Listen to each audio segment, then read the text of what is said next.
each night memorable and full of discovery. And that concludes our live demo. On the front end, we chose React Native as its component-based architecture allows us to build reusable modules and making development more efficient. For the backend, we used AWS's architecture with 3 main components. We have our API gateway, which acts as a one-point entryway for our front end to retrieve. And with that, let Luna be your guiding stars.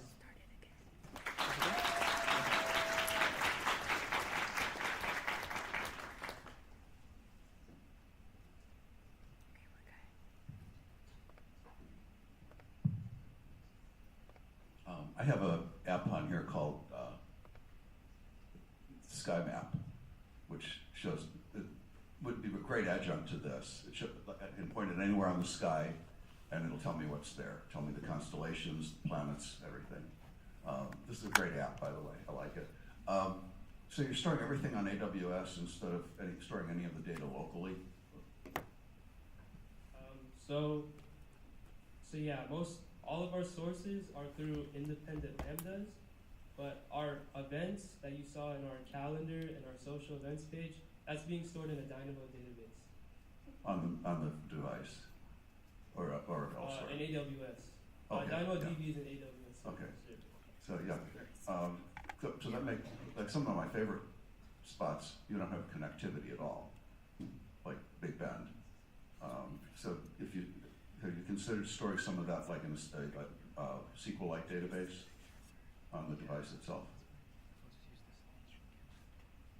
Well, what actually makes, why we chose Dynamo as our database of choice is its automatic scaling to input a bunch of data, and as well as the sort key, as Bilal mentioned, that came very useful when we were either getting responses or inputting responses into our table.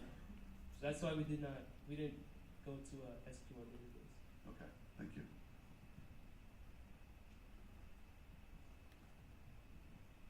Can you talk a little bit about the recommendation algorithm?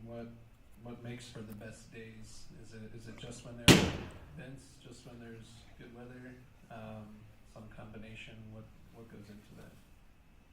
So basically what goes into the recommendation algorithm is, first we're going to take in the user's location, and based on that we're gonna receive weather data from one of our services or one of our APIs.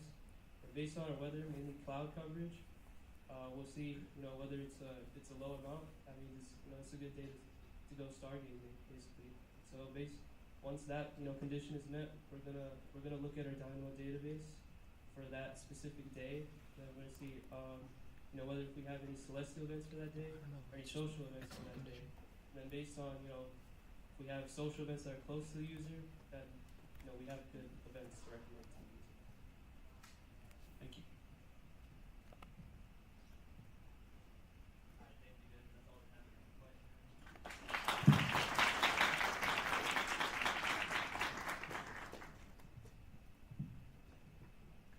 Next up, we're gonna have Team Mentoree. Give them a round of applause so they can set up.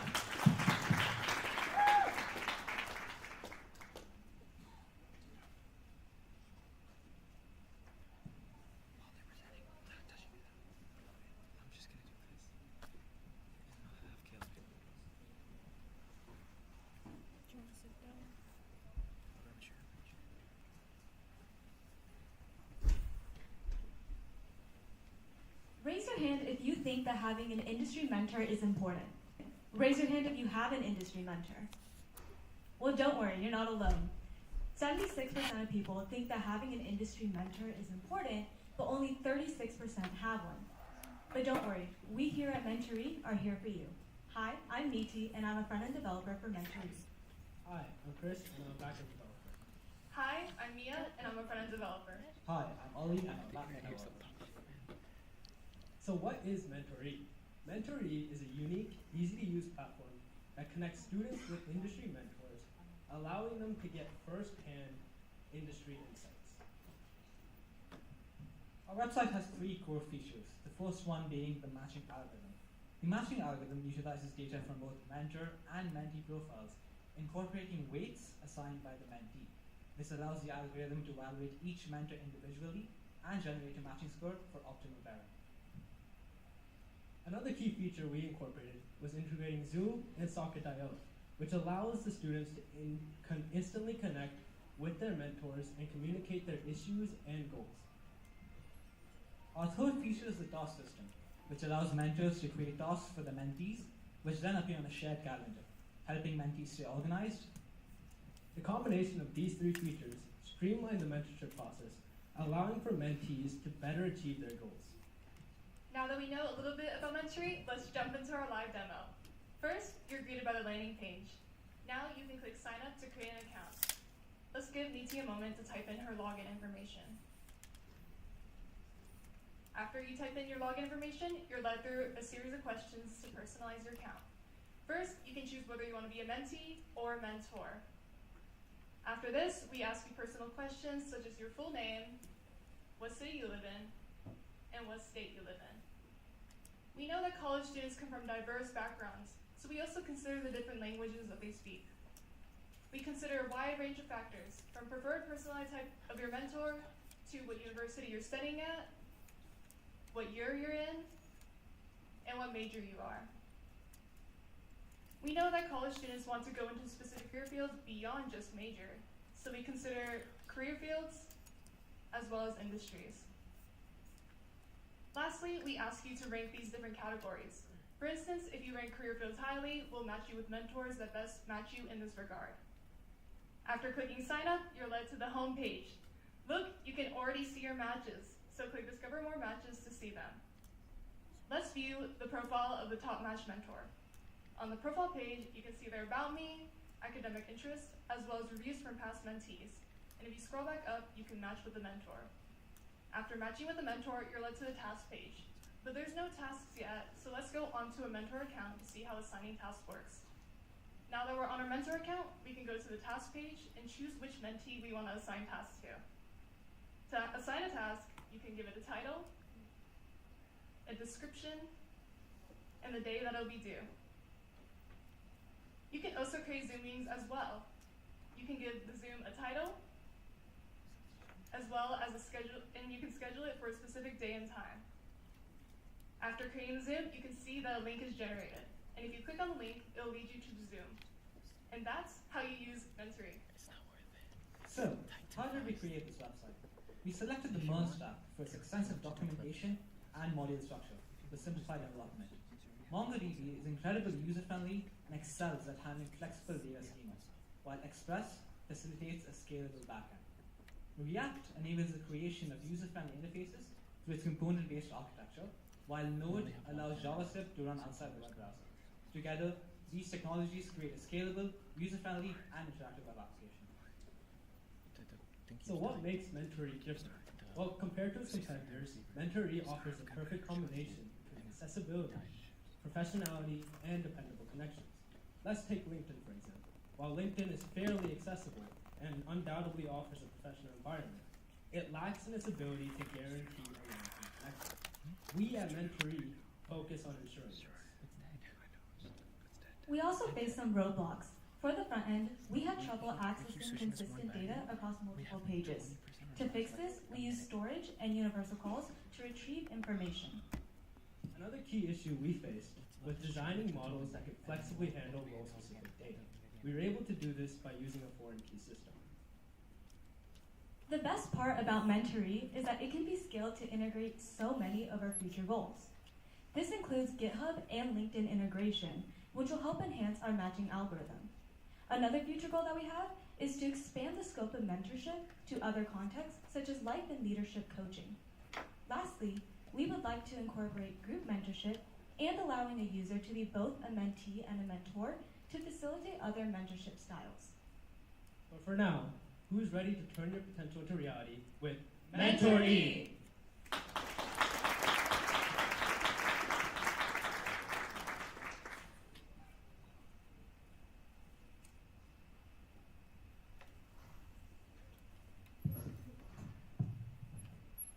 awesome presentation. What was the thought process behind choosing MongoDB, and were there any other options evaluated? So we looked at Firebase for a database and Ruby as frontend as well for a tech stack, but we decided MongoDB because we have experience in MongoDB as well as it's a NoSQL database as well, so it's really flexible in what you can do. It might not have the relationship ability of relational databases, but MongoDB was perfect for a use case and also easy to implement.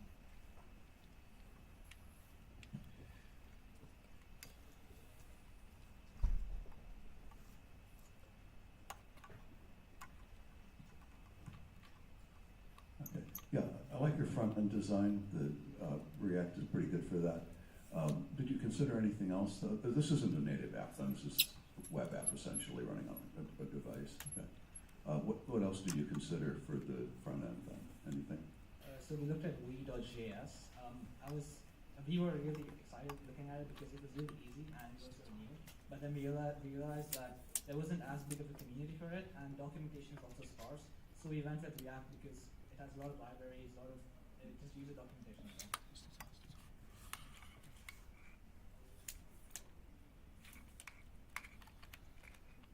All right, thank you, judges.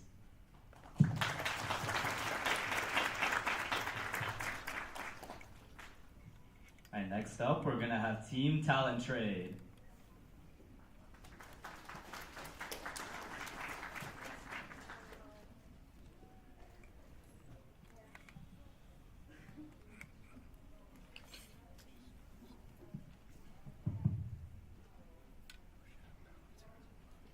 Hi everyone, I'm Daniel. I'm Adrian. I'm Sunny. And I'm Cheryl, and We are TalentTrade. To begin, what is TalentTrade? TalentTrade is a web app made for university students by university students, where users can both teach and learn skills, all for free. But before we see it in action, I want to show you one of Adrian's unsuccessful attempts with one of our competitors.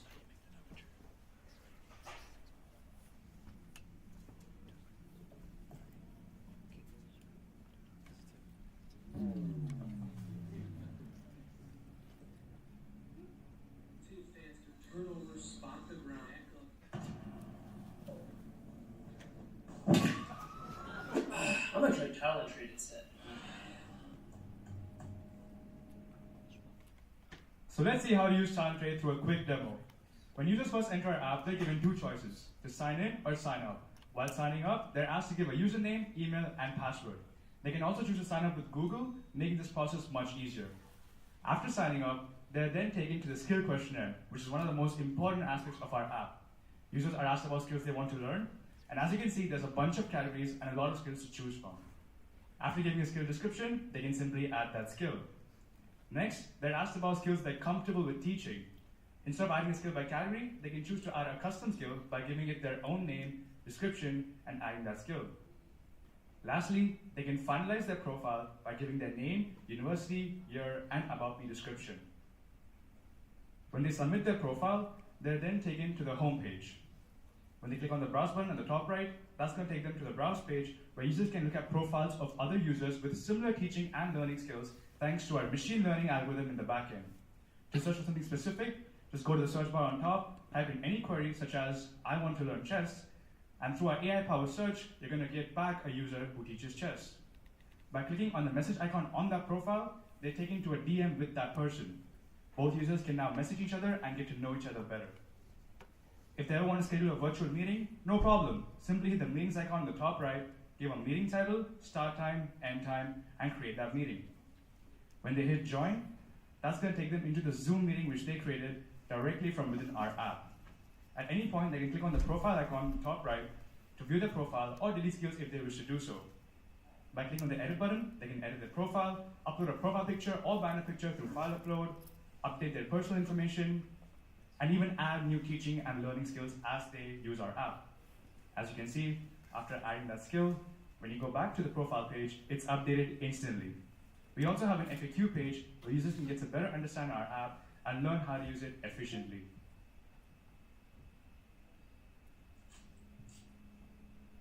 Oh, I can't believe how easy that was. Wonder what else I could learn. Let's find out together on TalentTrade. Now, let's go over the 6 key features that make TalentTrade possible. First, our onboarding skill questionnaire helps tailor user experience by understanding what users want to learn and teach, creating a smooth, more personal experience from day one. Next, users are able to customize their profiles by adding or deleting skills, uploading files for profile photos, or editing their user details for a more personalized look. And a machine learning recommendation algorithm uses cosine similarity matrices to suggest relevant learning and teaching opportunities so that users are easily able to make connections based off of their interest and skill level. Using Socket.io, we implemented real-time in-app messaging so that users can easily coordinate, ask questions, and stay connected. Additionally, TalentTrade integrates Zoom API so users can instantly connect face-to-face without ever having to leave the app. And finally, our search function uses OpenAI so users can easily find the exact skill that they're looking for, or they can find similar relevant skills to broaden their learning opportunities. So more on how our app was built. TalentTrade was built using MongoDB, Express, React, and Node as a general framework, in tandem with Firebase for user authentication, as well as the OpenAI and Zoom APIs for certain functionalities. So what makes TalentTrade better than its competitors? For starters, TalentTrade is completely free to use, unlike our main competitor, Skillshare. Additionally, although Skillshare allows its users to learn a wide variety of skills, TalentTrade goes above and beyond by letting its users learn any skill they want and teach, making it more versatile for college students. Furthermore, although our competitors offer a curated learning experience, TalentTrade uses an advanced skill questionnaire, which allows users to determine their skills and interests on an individual level. Lastly, unlike any of our competitors, TalentTrade allows its users to connect one-on-one thanks to our direct messaging and Zoom integration. This creates a level of personalized learning that our competitors simply cannot match. We faced many challenges while building the app. For the recommendation algorithm, we had to choose something which would satisfy the needs of our app specifically. It was also our first time using Flask API, so the integration of the algorithm into our app was definitely challenging. Our biggest challenge when creating the in-app messaging system was incorporating both front-end and back-end components to handle state management. For example, keeping track of whether a message has been read, delivered, or sent, and updating each accordingly proved challenging. And finally, designing the UI/UX to represent what TalentTrade embodies proved to be a creative challenge that we ultimately turned into a standout feature. We did this by choosing a blue-purple color theme to represent wisdom and creativity, and we used mountains to symbolize growth. So what is next for TalentTrade? First, we wanted to incorporate an in-app calendar, which would allow users to see all their scheduled meetings in one place. Next, we wanted to add a reputation system, which would allow users to write reviews and ratings for other members of the community. Lastly, we wanted to incorporate gamification elements like medals, awards, and points, which would encourage users to be more active and productive members of the community. And this is TalentTrade. Thank you. Any questions?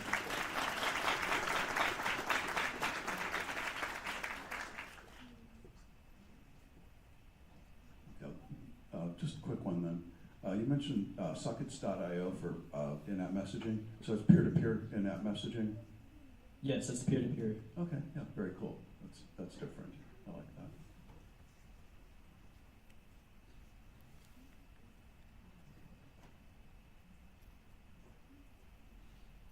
What motivated you to use OpenAI for your natural language search versus kind of a more traditional search algorithm?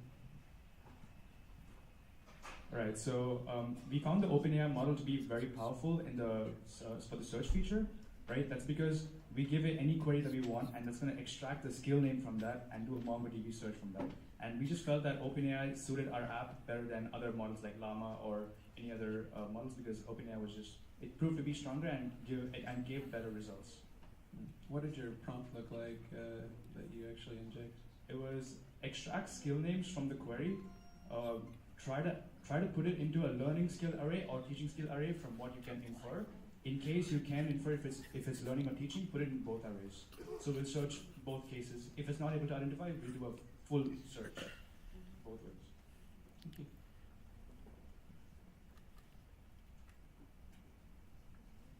Hey, thank you, judges.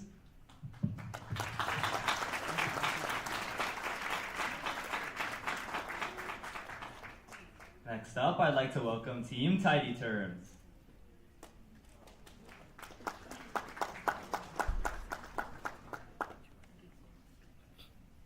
A terms condition? Okay, I'll sign this one. Another terms condition? Okay, I'll sign this one too. Okay, why are there so many terms and conditions? Do you even understand up for? No, I don't care. Disney's arbitration clause? Discord's? AI is taking over the world and you don't care? No, you're just stupid.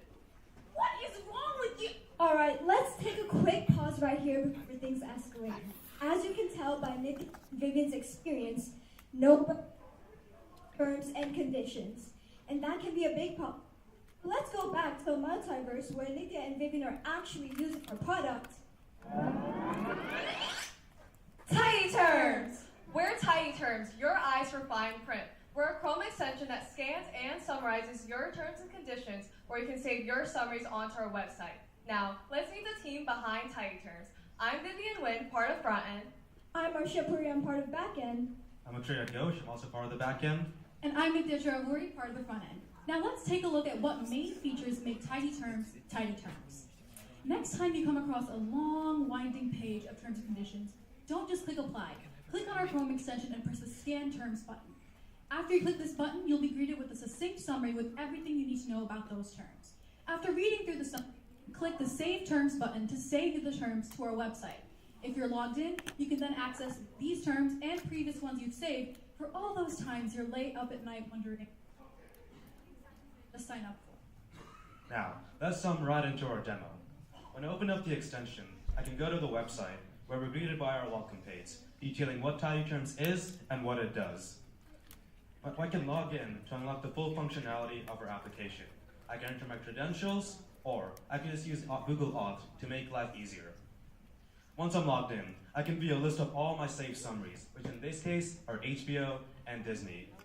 I can click on each summary to view the key highlights in detail, or I could press the button below to have it read out for me. Personal data, the HBO Max privacy policy detail. Now, let's go back to our extension. Let's say I want to scan the terms of use for Netflix. I'll travel to Netflix's terms of use page, fire up the extension, and click Scan Page for Terms. Now, we hand it over to OpenAI to scan through the web page and, through the use of clever prompt engineering, generate our summaries for us. And just like that, our summaries are now loaded in. Now, I can read through the newly generated summaries, I can look for specific keywords such as users or data, and I can save the summary for future reference. I'm going to name this one Netflix. Now, if we go back to our website, just like that, you learn how to use TidyTerms. Simple as that. Now, let's look at our tech stack. On the front end side, we used Figma for all our design. And this was especially useful when it took us an embarrassingly long time to decide our color palette. We used HTML and CSS to actually implement the design and Chrome API to create the Chrome extension. On the backend side of things, we took advantage of OpenAI to generate our summaries for us. We used Auth0 to manage user authentication and login. We used MongoDB to store summaries based on specific users. And finally, we used Express to tie everything together and connect to our front end. Now, it wasn't all smooth sailing. Over the past 10 weeks, we did run into a few issues. On the backend side, our integrating OpenAI and Auth0 to our Chrome extension. Initially, we envisioned our entire application running on the Chrome extension, but because our node libraries and the Chrome extension were running on two different environments,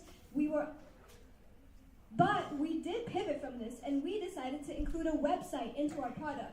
This allowed for so much more flexibility when integrating all of our features instead of being limited to an extension-only setup.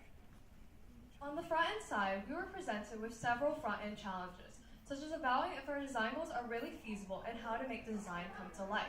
Through planning, collaboration, and testing, we were able to overcome these challenges to deliver a practical and friendly user interface. So, why us?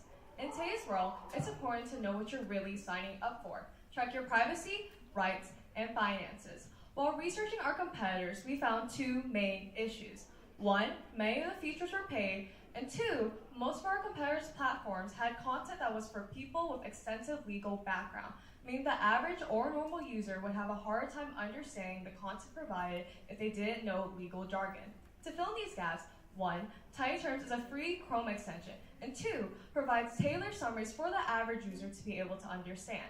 Additionally, we have a save functionality where the user can save their summaries onto our website. And lucky for you, you haven't seen The Last of Us yet. TidyTerms is to be so much more accessible and optimize our user friendliness in order to do features such as the comparison tool, to do a side-by-side analysis of your scanned documents. You'd also be able to annotate documents with your messages. We would love to integrate a mobile compatibility for on-the-go access as a chat and personal queries. And last but not least, full deployment. Less confusion, more understanding. That's the TidyTerms promise.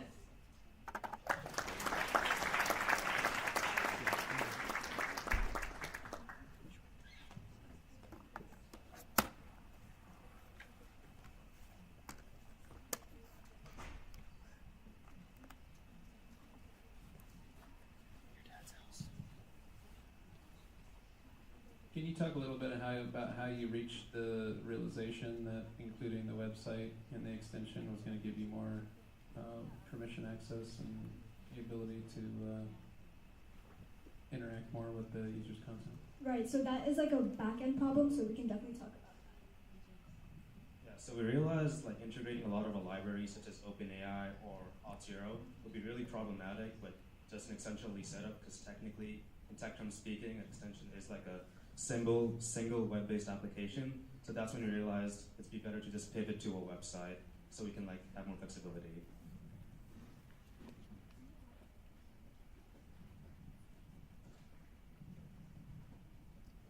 Do you guys think about like expanding the surface area for interacting with the Chrome extension at all? Yeah, we decided to create the Eyes Open Chrome extension based on what other Chrome extensions like usually are. So it was like, I guess, a bit small. We also didn't want to like take over the whole page, which is what our website's for. So if the user has trouble, reading it on the Chrome extension, they can easily go to the website and then have a bigger surface area to do something. So the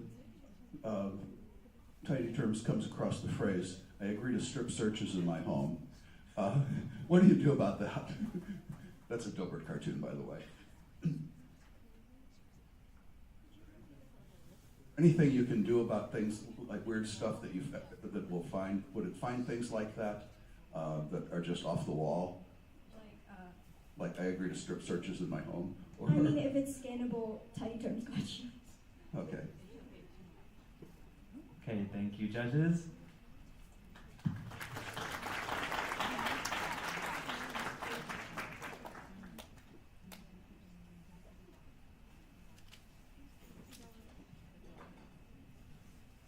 Next up, Team Harmony.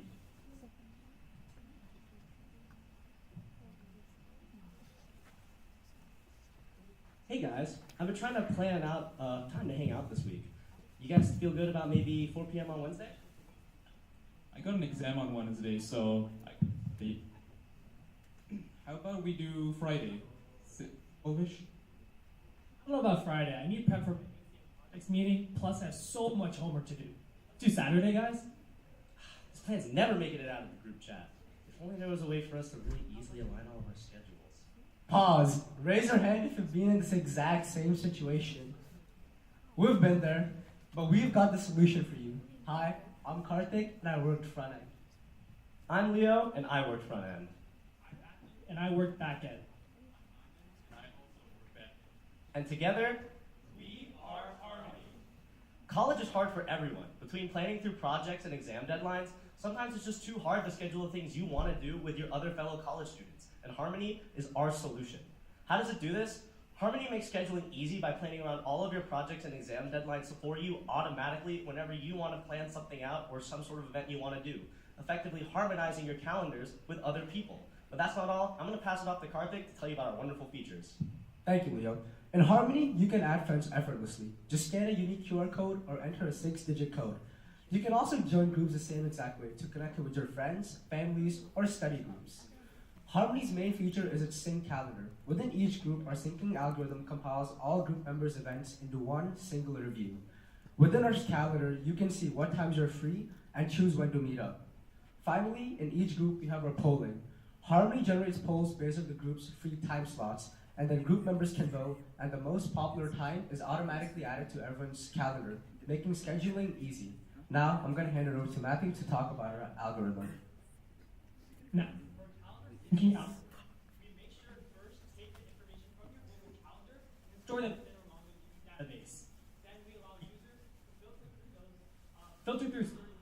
calendars that they don't want to have, and also allow them to create priority handling for deadlines such as exams or assignments, and then add customizable buffers to those exam deadlines by maybe say 24 hours to prepare for an exam or 2 hours to complete an assignment.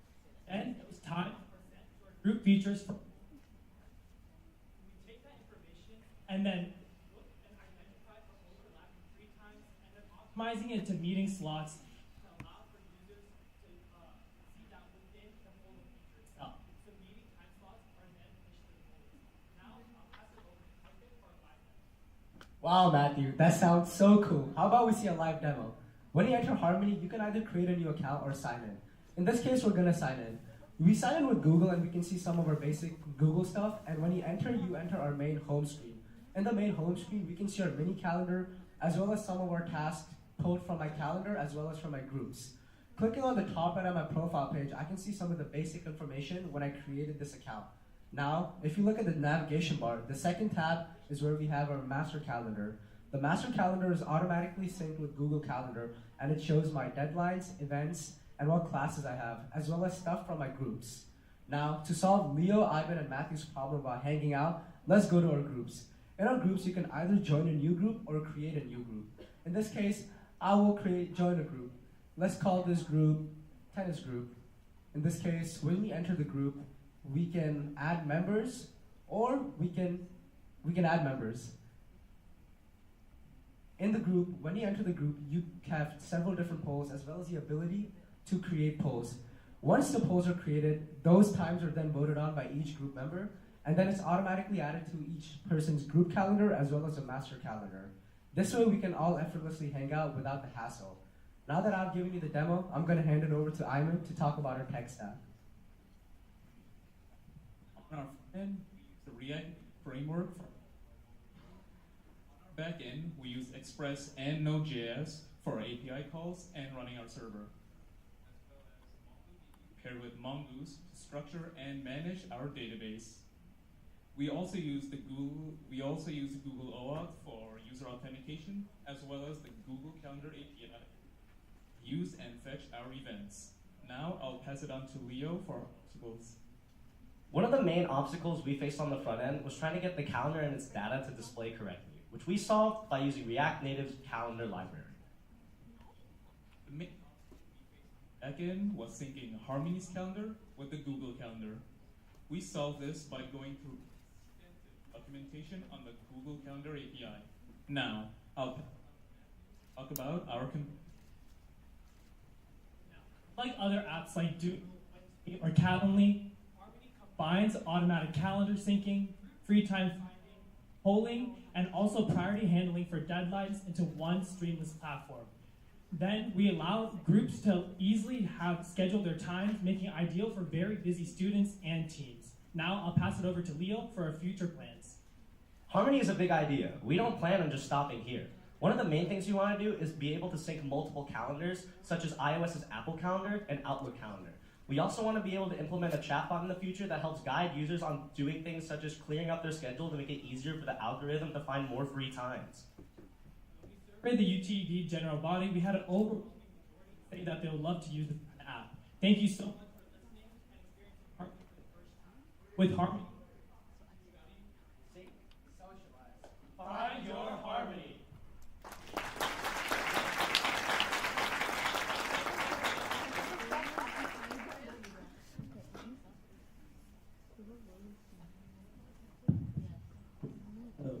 Lore behind the bear. I designed it. I thought it was cute. And I was like, yep.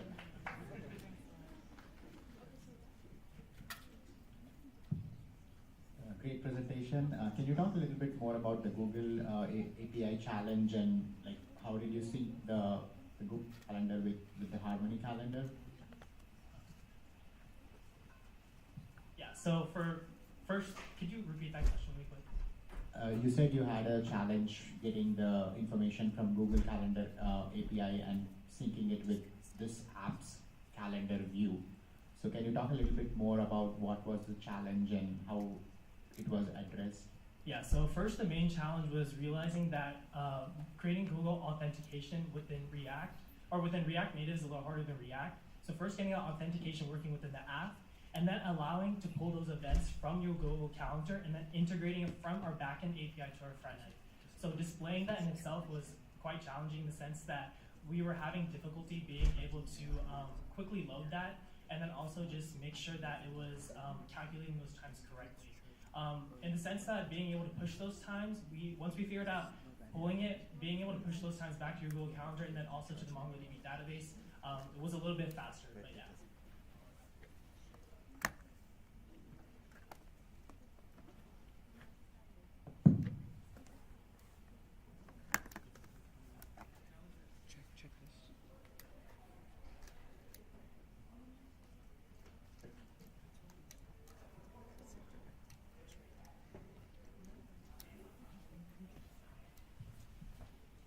So yes, every time you, let's say you make a change on your Google Calendar directly, and then you go back to the app, it will sync and refetch the events every time, and also vice versa. So if you use like the free time slot or the polling feature to create like free events, if you go back to Google Calendar, those events will show up.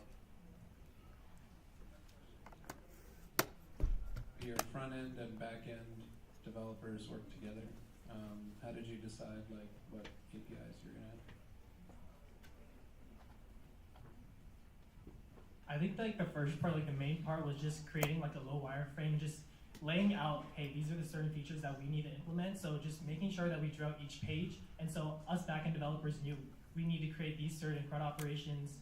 Just make sure that these APIs are there for the front end to use to display certain information, and then front end made sure to implement these certain buttons and any sort of displays in regards to making sure it looked appealing, and then also making sure it was functional for our users.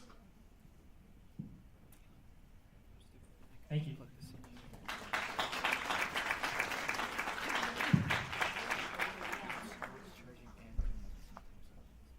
All right, next up we have Team Nostalgio.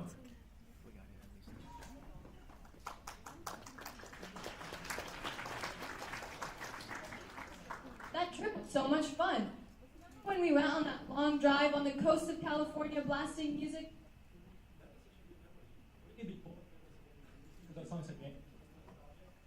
Raise your hand if you want to know what you listened to on that most recent trip of yours. Wait, we can. Nostalgia is a mobile app that can capture your listening and traveling habits to make your experiences more memorable. By linking your Spotify account, Nostalgia can track your listening patterns and location data to recommend music you'll love. It also creates a personalized musical map, turning every journey into a unique soundtrack. Now, let's meet the team. I'm Sanjita. I'm Sai. I'm Chris. I'm Shivansh. And I'm Isma. Our map page is one of our most interactive pages. Here, users can view past trips with exact locations and easily start or schedule new ones. While traveling, background location tracks their music activity even when the app is closed. Once their trip ends, the curated playlist will pop up both on the map and in their library. Another feature is the recommendation system that ranks songs based on 4 weighted factors: how frequently a song was played nearby, genre similarity, top artist matches, and tempo alignment according to the user's preference. In Nostalgia, users can bring their Spotify experience to life by creating custom playlists, adding tracks on the go, and viewing detailed info like cover art and song details. They can even set personalized cover images, making each playlist truly their own. Plus, with secure token storage, users can stay logged in and enjoy uninterrupted access to all of these features. The profile page showcases your traveling history, your past trips, as well as the summary of your 10 most recent trips. And every single time you visit a new city, you earn a new badge on our profile page. Now, let's do a quick demo of our app.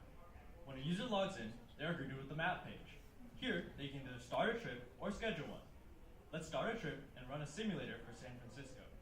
We can listen to some music and end the trip. Heading over to our live demo, we can log back in with Spotify through our authorization flow. This authorizes us with Spotify in order for us to seamlessly connect with our Spotify account to administer our Spotify playlists. Once we enter the map page, we can see our San Francisco playlist is right there. And if we head over to our Dallas marker, we can click on it to see Dallas recommended songs. We can start another trip and head over to our library page. Here, we can see our ongoing trip as well as the San Francisco playlist that we just created. Once we open it up, we can see the songs we just listened to, as well as the ability to add album art, edit the title, as well as share this playlist with our friends. We can head back to the homepage, where we can navigate to our profile to see our user details, as well as our badges. And that concludes our demo. Now, to walk you through the general architecture of Nostalgia. Our app is built with a serverless setup, starting with user interactions to React Native. Requests are sent to API Gateway and processed by Lambda functions for tasks like Spotify login, user management, and memory creation, with images handled by Cloudinary. Cognito manages authentication, while DynamoDB and S3 store data in images. We also integrate Spotify and Google Map APIs for playlist and location-based features, ensuring a smooth and secure user experience. Now, let's talk about some of our front-end challenges. We ran into issues when integrating our Spotify API when editing titles and images for our playlists. We ran into issues with UTD Wi-Fi as well as ngrok. We successfully overcame UTD's Wi-Fi restrictions by creating a secure tunnel, and after a week of fine testing and tuning, we overcame ngrok's walled garden to ensure seamless connectivity. While using Expo Go, we faced challenges with background location tracking not working when the app was closed. Permissions were being granted, but tracking still didn't activate. Through research, we discovered that EAS build was the solution. Once we implemented the build, our location worked seamlessly and we enhanced our app's functionality. Now, let's dive into some of the backend challenges. Setting up S3 for image uploads required configure and secure permissions and handling binary data via API Gateway. Now, to meet Spotify's strict JPEG and size limits, we integrated Cloudinary for resizing and conversion. After thorough testing, we created a seamless process that ensures all images fit Spotify specs perfectly. A key challenge in developing our algorithm was selecting the right location attribute for song recommendations. City-based suggestions were too broad, so we decided to narrow it down using precise latitude and longitude coordinates for every song, giving us precise recommendations within a set radius. As of now, our closest competitors are SoundMap and Last.fm. However, we believe Nostalgia offers features that aren't available on a single app.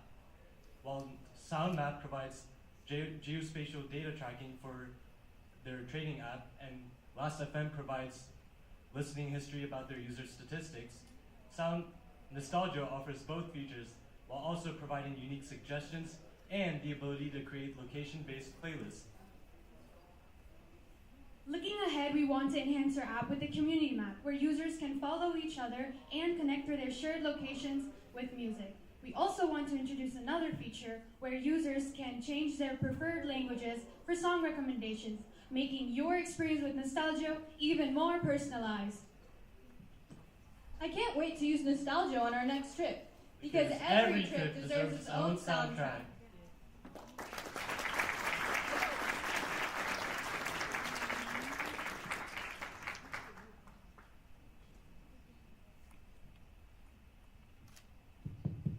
Great presentation. So the Spotify sync, does it just sync the name of the song, or is that like even the data is copied into the into your data store? That part I didn't understand. Yeah, it's fully integrated. They're both synced, right? If you make a change in the app, it also happens in Spotify. So seamlessly connected. Yeah. If you want to play the song, then it redirects you to Spotify. You are taken to Spotify. You can only play it through Spotify SMS.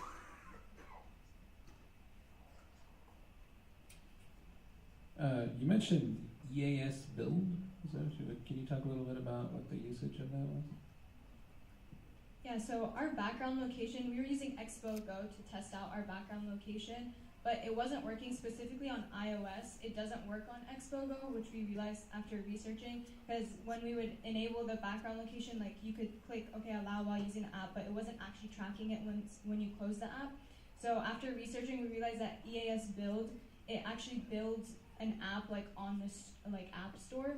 So it's not through Expo Go, it directly creates an app. So through that, iOS was able to actually allow the background to track.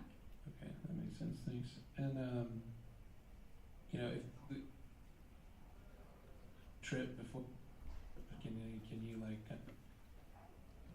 retroactively decide that you were on a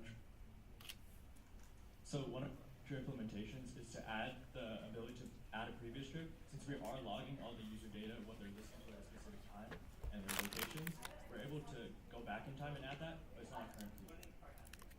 Thank you. Hey, thank you, judges.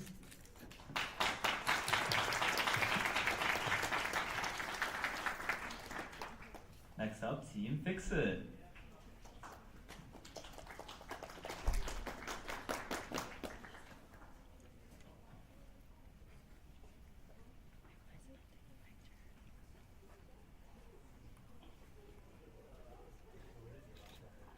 Dang it, why can't I connect to the Wi-Fi? This is so freaking frustrating.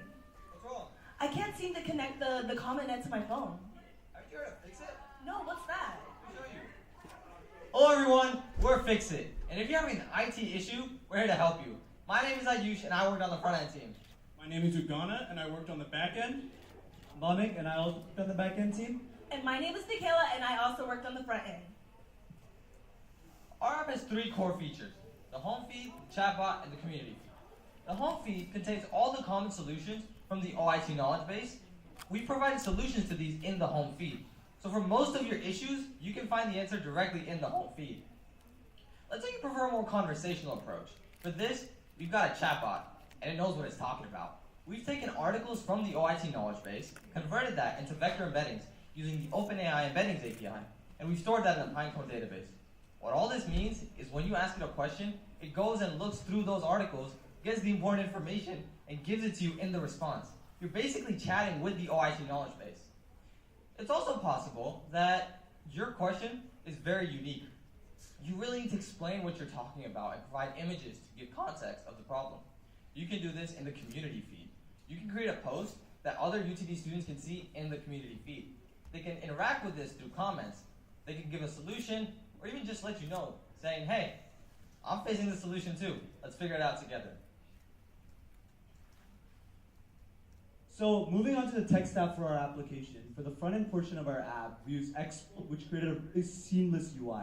For the back end, we use Express along with Node.js, coupled with Amazon Transcribe, Selenium, and Python. For the databases, we use 2 different databases, MongoDB for our user-based data, and Pinecone for our AI-oriented data. Lastly, we also incorporated the Open API to produce our vector embeddings later on. That's it for our tech stack. Now time for a demo. So, say you already have an account on FixIT. You would simply log in and it would take you to our home feed where you have access to existing OIT articles. You can click on it and see the troubleshoot solution, and then you also have the ability to save the post for later to refer back to it in your profile. Our next feature is our chatbot. Now, we wanted to create this feature so we could have a more conversational way of getting a solution. Here, I'm just typing out how to connect to the Wi-Fi. And the chatbot will go through the OIT knowledge base and select to give you an accurate response. And also, you have the ability to click the microphone button to say a question as well. And we did Amazon Transcribe to change speech to text so that to make this possible. If you want to post something on our community forum, you can just easily put a title, put a description of your problem, and even upload a post. This will quickly take you to our community forum where you can interact with other students' posts by liking, reading what solution that they did, and you can respond to with a comment, like a comment, or even upvote or downvote their problem. If you would like to talk to a specific department, we have our contact page where we have all the different departments listed out, and you can either call the department or you can go directly to their website. If you just click on the phone icon, the number will just pop up very simply, and then you also have the option of clicking the web icon and it will take you directly to the website. Now, say you're not sure which department I should be looking at, you can go to our search bar and type in a specific topic, and the department that corresponds with that topic will pop up and you have the ability to access the phone from there. And that concludes our demo. While building this app, we faced lots of challenges. One of them was rendering the posts. When you have a lot of posts, making sure that the app loads in time is very crucial. And we fix this using a method called lazy rendering. Our primary challenge was ensuring that our AI model could understand a wide variety of UTD-related articles to feed into our AI model. So we took this challenge by developing a retrieval-based system that would continuously update and train our model. Now, you may be wondering, why should you use FixIT? Well, FixIT is a comprehensive application made specifically for UTD students by UTD students. We know the issues you guys are facing with the IT here, and this app is personalized and tailored for your specific needs. We've combined together distinct features, a chatbot, a community forum, as well as feature deck capabilities, all in one app. It's very powerful, and it makes it efficient and quick for you to find the solution for your problems as easily as possible. This is why you should definitely check out FixIT. Now, looking ahead, we plan to continue to optimize our AI model by feeding it with more data from the OIT knowledge base, incorporate an admin dashboard to allow OIT employees to address issues from within the app and handle tickets, and expand our scope to university housing-related IT concerns, such as Wi-Fi connectivity. So overall, FixIT is an application for UTD students to easily find solutions for their IT troubleshooting needs without the hassle of waiting in line at the help desk for hours on end. We really hope we can empower you guys to quickly find the solution for your needs. Thank you guys for listening, and now it's time for you guys to Fix it! it!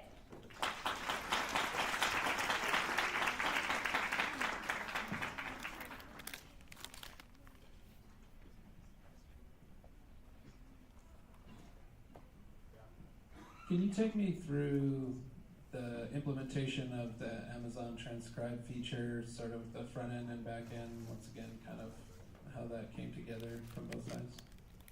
Yeah, absolutely. So we used Amazon Transcribe in our JS Express code by having a library in the app that would record the audio, and then we would send this audio over to Amazon Transcribe, where it would use all of the APIs there to then deliver that information into our AI model, which would then output the response into the chat. Okay, and was there sort of a value add in there beyond like the like the mobile OS sort of transcribe feature? Yeah, so there's devices out there and operating system out there that don't have the mobile microphone, the transcribe feature, and so for those, this is really useful.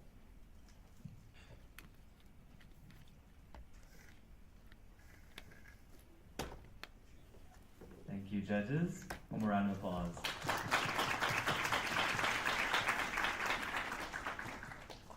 Next up, Team Nexus.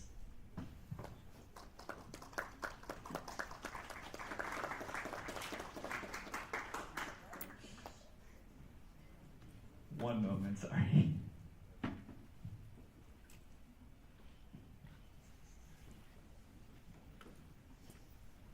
Now introducing Team Nexus.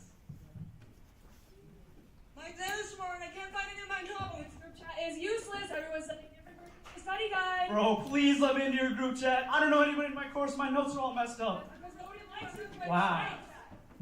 Let me put you on some game. It's called Nexus. It has auto-generated group chats, as well as all the collaboration tools you'll ever need. It has a course chat? Yep, not only that, it has a grade calculator and a superior doc. Oh my god, I gotta go check this out! While he's doing that, let us introduce ourselves. My name is Thomas, and I am on the front-end team. I'm Prita, and I'm also on the front end team. I'm Indra, and I'm on the back-end team for Nexus. I'm Naomi, and I'm on the back-end team. One of the main features for Nexus is a section chat, allowing for real-time messaging between classmates. When a user adds courses while creating their account, they're automatically added to their respective section chats. The chat history is then saved so you can look back at past conversations at any time. Perfect for catching up on any missed discussions, reviewing any key points, or otherwise making new friends without stalking them first. This feature makes collaboration easy and convenient, keeping everyone connected. Now on to our second feature, a grade calculator, because everyone needs a way to justify procrastination. You can add as many categories as you want for your class and put in your assignments to get your category grade. The grade calculator will then determine how much of your course grade remains. Simply put in your desired final grade. Now you can strategically plan your study time to get the minimum score you need on your final. Now to end the Thanks, Brita. Speaking of studying, we all know the struggles of sleeping through a class, missing important lecture notes, or just lacking information for studying. Well, our SuperDoc feature lets students combine their info-dense notes into a class-shared document, eliminating the hassle of studying mountains of outdated notes. It's a comprehensive and up-to-date feature for everyone in the course. Now, let's check out all of this in action. Now let's get started with account creation. While you can manually add your courses, we've integrated a Blackboard algorithm that automatically imports your courses for you. Simply log into your UTD account with your NetID and password, and your courses will be populated for you during registration. What's happening during this process is our algorithm is navigating to your courses page and extracting all the courses associated with your account. Now, all we'd have to do is simply put our first, last, and username for a quick and seamless registration. Now, once in, you'll be able to see all your courses and the section chat associated to that course, where you can talk to your classmates in real time. And now, let's move on to our SuperDoc. Here, we'll go to our CS1200 notes, and as we can see, there's already notes inside of Unit 1. Let's upload today's CS1200 lecture into Unit 1. The notes are now being integrated into our SuperDoc through Gemini API, which processes these notes and merges them with pre-existing class materials, organizing everything while removing any redundant information. And now onto our grade calculator. Let's say our PM ABLE's class grade is worth 25% homework, 50% projects, and the final exam is 25%. He'll want to pass the exam because we'll want to find out what he needs on the exam in order to pass the class. Since as we can see, he's already cooked with a 70 for homework and a 60 in projects. That's like half the class. Is this dude even trying? We'll see. We'll see that Abel needs to lock in and really get a 90 in order to pass this class. But we all know he's not clutching up. Anyways, let's take a look at how we made this happen. Thanks for the demo, Thomas. Now, let's dive into the tech stack behind Nexus. For front end, we use React and Tailwind CSS for a responsive and customizable UI. For back end, we utilize Gemini API to create comprehensive study guides, Selenium to automate our course data retrieval from Blackboard, and DynamoDB with Socket.io to create real-time messaging chat rooms. Now, onto our roadblocks. A challenge our front end encountered was routing for our sidebar, as we had to give each section chat a separate route. Our solution to this was to give each course an ID and link each ID to that specific section chat. For backend, the challenge we faced was making sure the multiple section chats worked across various users throughout their various courses. We solved this by using Socket.io to establish a connection between the clients and the server, allowing messages to then be sent to the server and then immediately broadcasted throughout to their appropriate section chats. So now that you know all about Nexus, what makes it better than popular platforms like Teams, Google Docs, or our favorite? While these all have their own perks, Teams is only for communication, Google Docs requires previous contact info and can't really calculate anything, and our beloved Blackboard, as we all know, doesn't really have any study tools. Unlike the competition, Nexus consolidates multiple study tools in one place without the need for previous contact info, making it easier for students to cram together.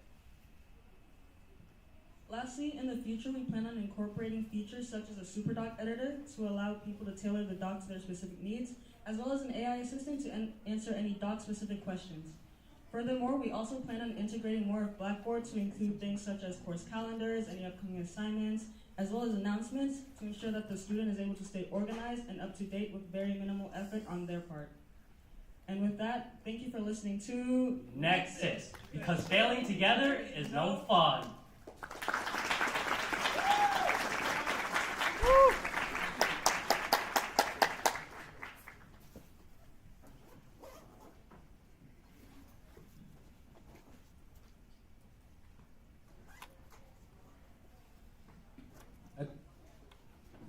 I didn't see anything on the grade calculator suggesting that all the information input is saved. Is there any consideration to maybe letting one person create the sort of rubric for everyone? We originally tried to have a save button for the calculator that would save it to each course that the person had. Due to time constraints, we were unable to implement it, but that is one of our future goals, as you say, that is incredibly convenient for the user to have. As of right now, it's more of a one and done kind of thing, so you don't have to resort to things like calculator.net.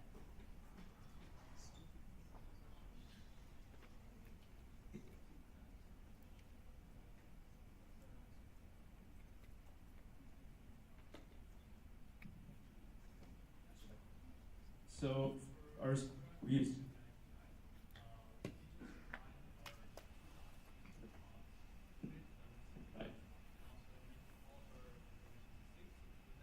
new information. We want all of our student notes to be from. You don't want any added date. Thank you. Why did you choose DynamoDB? A lot of documentation. Start off. Web development. So add a lot of this.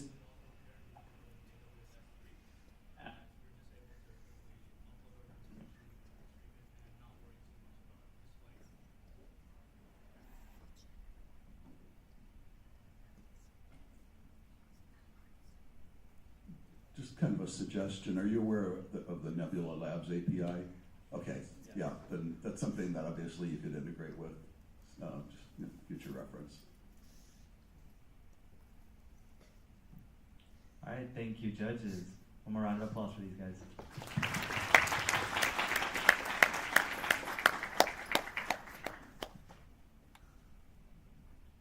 All right, next up is Team ImpactHive.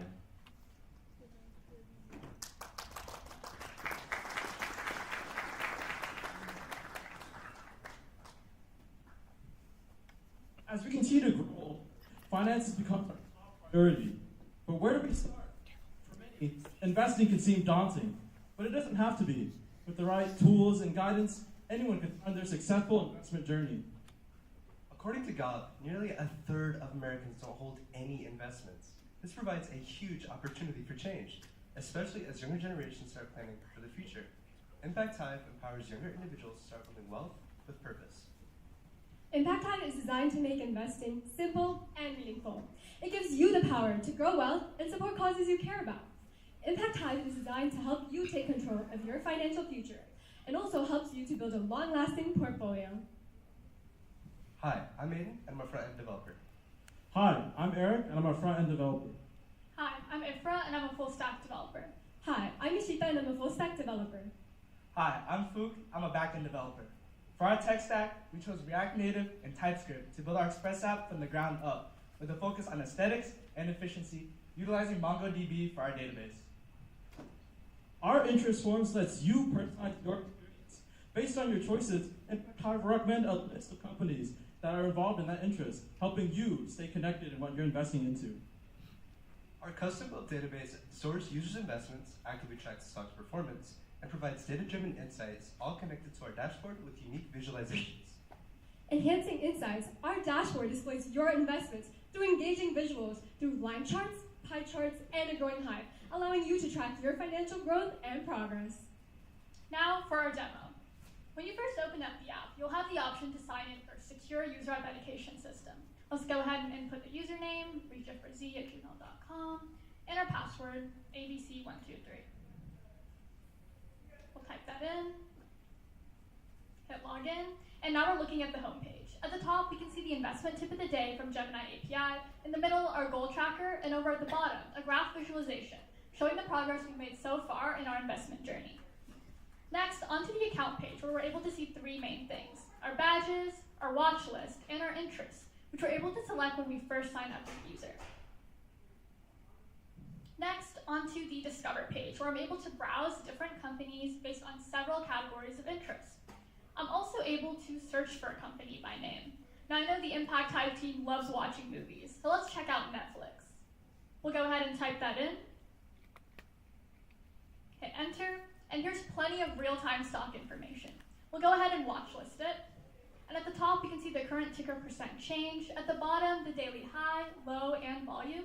And over on the right side, I can see some current news to help me stay updated. recently bought some stock for Netflix. We can go ahead and input that. We'll hit the buy button, and let's say we bought 5 shares. We'll type that in, hit confirm, and what that's going to do is it's going to update on our dashboard. So if we navigate over to our dashboard, you can see the investment pop up right at the top. It's also reflected in our total investments as well as our graph visualization and our Hive chart. Now, remember how we watch listed the company earlier? If we navigate over to our watch list section, there it is. Finally, we also have a chatbot feature on our dashboard. This is going to allow you to get stock tips as well as get some help with the investment journey overall. If we navigate over, we can talk with Polybee, our AI assistant. Now, since we invested in Netflix, let's see what other entertainment companies are out there. We'll type that in and see what Polybee has to say.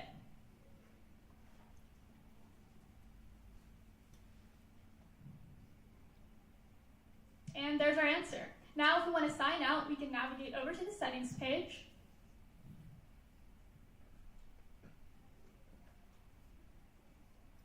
And do so. And that's a wrap for our demo. Our biggest front-end challenges was our data visualization, as we wanted our data to be easy to understand, but not overwhelming for the user. We also wanted to match up with backend so they could easily implement based on what we created. We also struggled to find the right library to use that matched with our design goals. For backend, we aim to fetch comprehensive stock data, but changes in API use policies and restrictions required us to use not only the large language model Gemini API, but Polygon API as well. We also needed to use a custom ngrok server tunneling in order to stay compatible with our Android emulator, Expo Go. Typical finance apps mainly focus on investing and making savings easier to manage. ImpactHive goes beyond the typical finance app by prioritizing personalized user experience. Our app recommends companies based on users' interests and fetches relevant stock data, standing out as a unique platform for young, inexperienced investors. For further implementation, we plan on adding a social gamification element, allowing users to compete with each other based off of their achievements. We also plan on implementing educational modules similar to Duolingo to inform our user base about what company they're buying stock from. Build a hive that's lasting value is greater than the sum of its parts. And finally, we want to give our thanks to our PM Avanti, our industry mentor Lynn, and co-directors Karina and Abyss.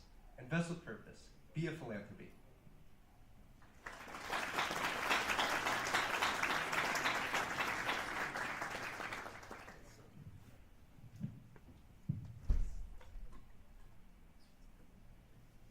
That's an interesting app. But does it help you figure out which kinds of things you want to buy, or do you have to kind of know that? Is there any algorithm or heuristic? Yeah, I can take that question. We use Gemini API based on your interests when you select when you first sign up as user. So based on those interests, when you go over to the Explore page, Gemini is able to suggest some companies in a line of categories. You also want to search up a company that you're already interested in, you're allowed to do that as well. Okay. And is there any kind of ranking then? Like, for example, I have an interest in entertainment. Is Netflix a good buy or not? Is Warner Brothers Discover? But, you know, how do you know? Yeah, so currently we don't have an algorithm in place to rank it, as we don't get options on which stocks that we want our user to buy. That's more up to them. But it's definitely an implementation. Quick hive visualization. Was that just like building your hive is basically just like whatever stock tickers you have part of your portfolio? Is that correct? Thank you for the question. So when a user invests in a certain company, it adds to the hive of our unique visualization, and eventually it grows to a max capacity where it fills up the entire screen and allows the user to be more engaged with the app.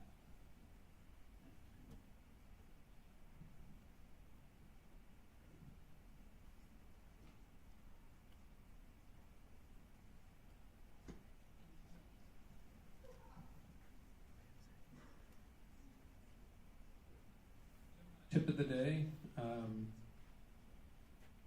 how do you, are you sure that you're always going to get some reasonable, and how sort of, how do you assure that to your base? So for the tip of the day.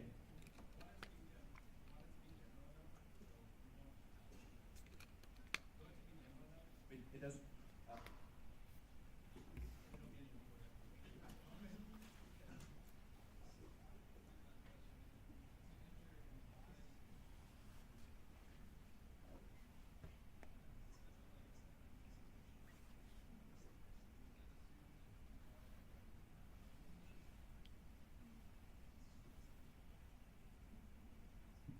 And for now, it's based on the current price for the day that's brought by our Polygon API information. Thank you.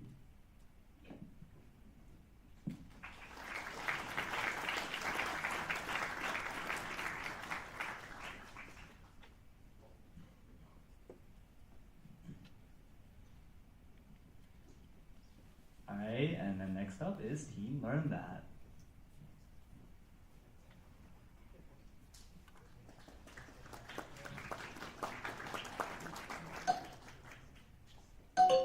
Have you done your daily streak yet? Duolingo. Have you heard of LearnThat? Here's a not so fun fact. 70 to 90% of people quit while learning a new language. Why, you may ask? Well, some people struggle to develop their vocabulary consistently, while others simply feel overwhelmed while learning a new language from scratch. But the most common issue is that people simply do not have the time to practice what they've learned. But fear not, because at LearnThat, we solve these issues. Here at LearnThat, we make language learning easy. With our Google Chrome extension, we're able to provide accessible instant translations, audio playback, active recalling with our quiz feature, as well as a save word folder functionality. So now, let's meet the team. I'm Odom, I'm on the back end. I'm Carpella, I'm from the front end. My name's Ranveer, I'm on the back end. So now, LearnThat app. So let's say I'm learning Spanish and I have this Wikipedia article that I'm reading. Whenever I come across a word that I don't know the meaning of, I can simply highlight that word and our convenient tooltip will appear with the English translation. I can make sure that it's marked as the correct language, then hit the plus button to add it to the terms I'd like to review. Now I can go to a pop-up and we can see that our terms are added. I'll continue reading the article and add other words that I don't know, and I can also go to a different language, so German Wikipedia, and I can add any words I don't know in this article as well, making sure that German is the correct language. Now when we open up the pop-up again, we can see our legitimate word, and we can also switch over to German to see those words as well. Now right in the pop-up, we can get a pronunciation of the word. We can also flip over each flashcard for a quick review. For a more in-depth review, we can head to the LearnThat webpage. Here we can see all the terms that we've added, as well as some stats about our review to keep our learners motivated. Going over to the quiz page, we can select which languages we'd like to review from, then for each term mark whether we've learned that or forgotten it. Going back to the home page, we can see that our stats have been updated. So that concludes our demo, and I'll pass it back to Carpella for a look at our tech stack. Now let me introduce our tech stack. We first use the Figma to design, and later we use the TypeScript and React to build our website. For the backend, we use the Firebase as our database to store our user data, and then use the Google Cloud and text-to-speech for the audio feature, and Google Translate API for translation. Now let me head up to Udom to explain more about the APIs. Yeah, so we use cutting-edge APIs to deliver a seamless user experience. First off, we use Google Cloud Translation API along with our content script to allow users to dynamically highlight any word on their page and get back instant translations to their preferred language. Second, we used our Google Cloud Text-to-Speech API that took the translated word and changed it into natural-sounding speech for audio playback and user accessibility. So now I'll be handing off to Ranveer, who will be talking about our competitors. So we have two main competitors. They are Toucan and Readlang. These are also language learning-based Chrome extensions. And in comparison with them, we have over 100 more languages, so you can learn any language that you desire. In addition to that, we have superior reinforcement learning resources with their quiz and flashcard functionalities. And one feature that really sets us out apart is the ability to save words to language-specific folders, so we can personalize your learning experience. And now I'll pass it over to Carpella to talk about the challenges we face.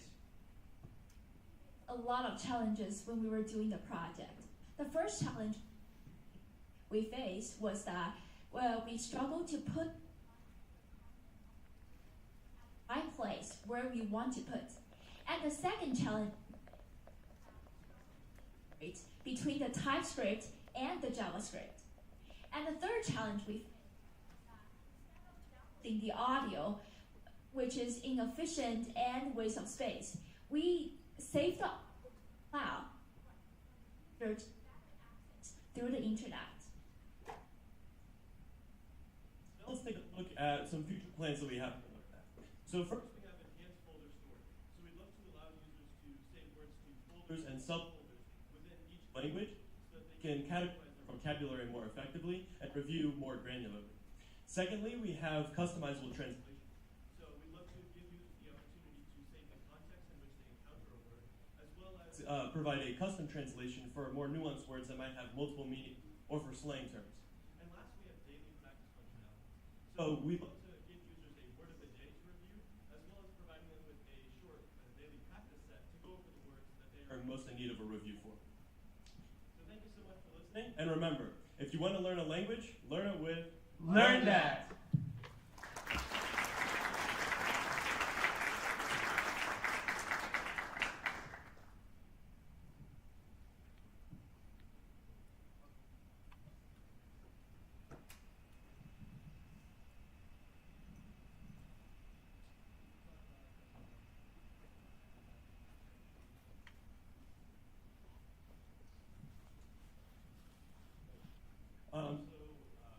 One of the major things was, kind of what we talked about with the challenge, was getting that tooltip to get the data and then display it properly. So that was integrating with getting the selected words and then getting that to pop up and getting the pop-up to go on top of any web page exactly. So that was definitely a major time commitment with integration.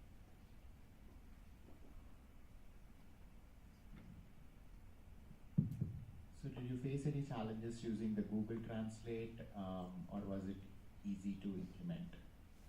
So for the most part, it was easy to implement. We did have some times when it would just stop working. We didn't know why, and then we had to generate a new API key for it.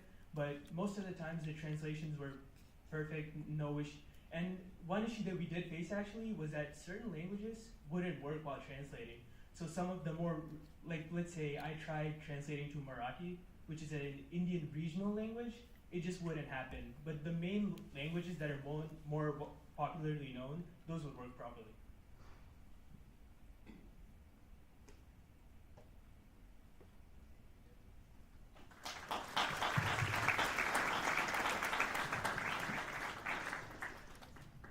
And that is all of the presentations that we have for tonight. Can I get one more round of applause for all of our presentations?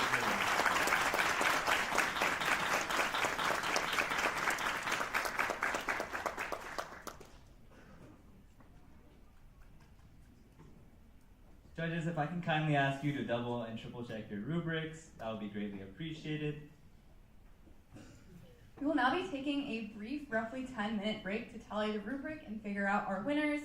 We will be having a QR code on the screen, so please fill that out and let us know that you were here tonight. And during the break, make sure to stick around to see who our winners are going to be. Feel free to take this time to socialize with others or take pictures with your friends. Thank you.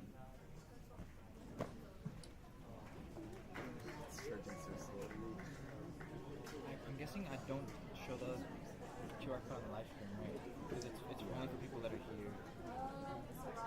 Okay, in that case, I'm going to transition. Okay, I've transitioned it, so it's just the purchase. I'm just gonna plug this for now, because a lot of people are walking by.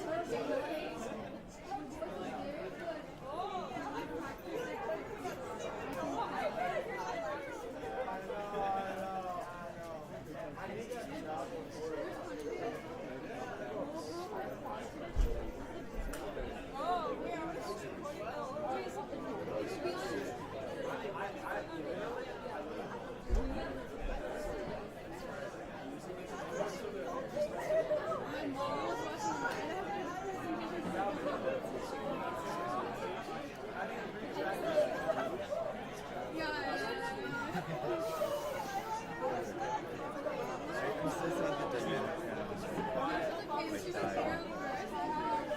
The dynamic channel just died. So we like only use this for like a second.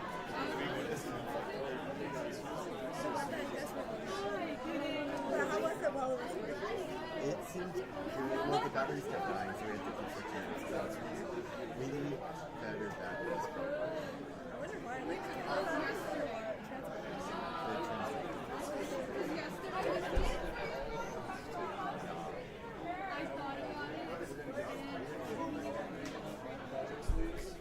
The mics are on there. I think.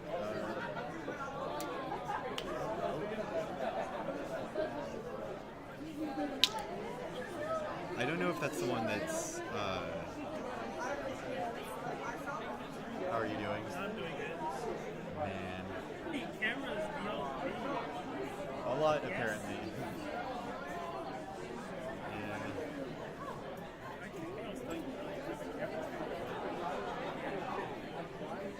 I don't know if that's the one that's.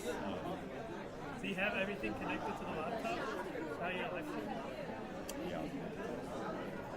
Wait, that's so cool. It's like focused right on this. Do you take it with you everywhere? Or do you only use it for stuff like this? Say it again. Do you take your camera with you everywhere you go? Well, that one's Shaz's camera, and that one's my camera, so kinda, yeah. We just have like our own camera.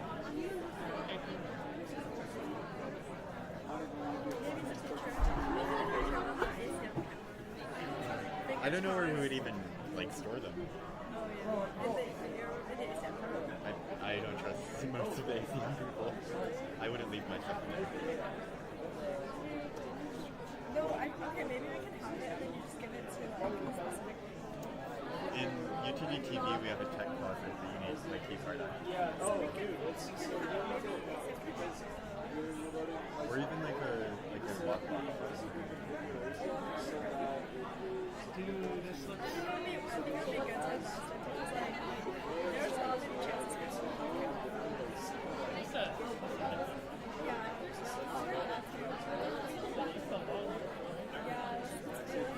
What's the F? Did you use it during the update? What's the F?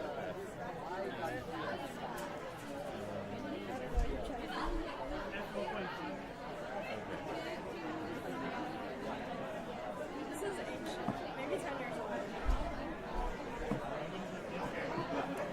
It works pretty well though. The picture on this A7 looks really nice.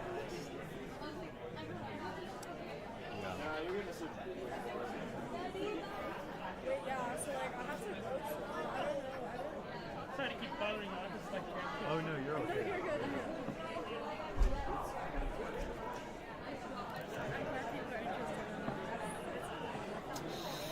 We are an award-winning division. We are indeed. One award.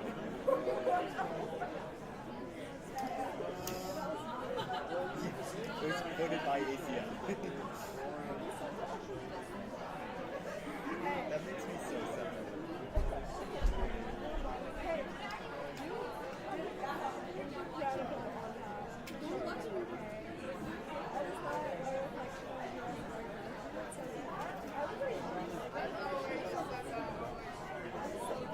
I just wish it hadn't been said.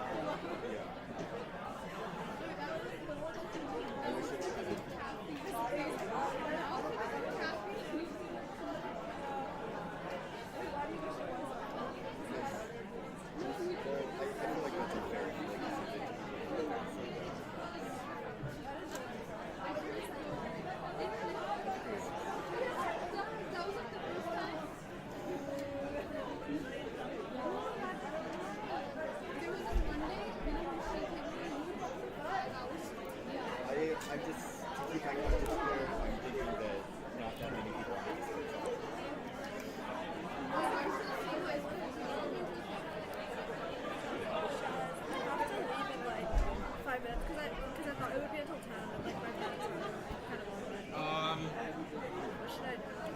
have to leave too? I have to edit the video tonight. Okay.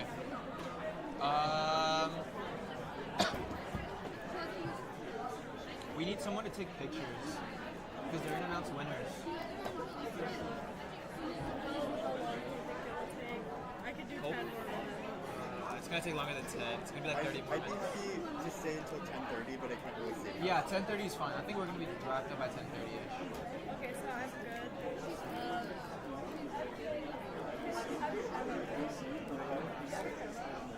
Yeah, well, it's not really charged.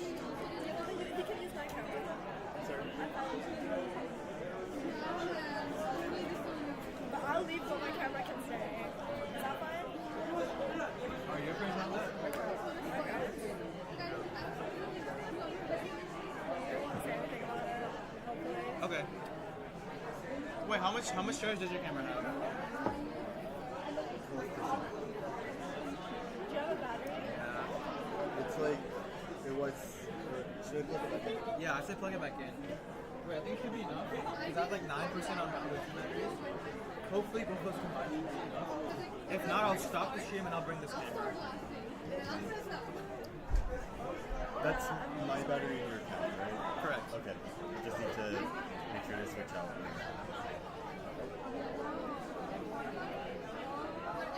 They just don't like me driving home this late. Yeah, no, that makes sense. That makes sense.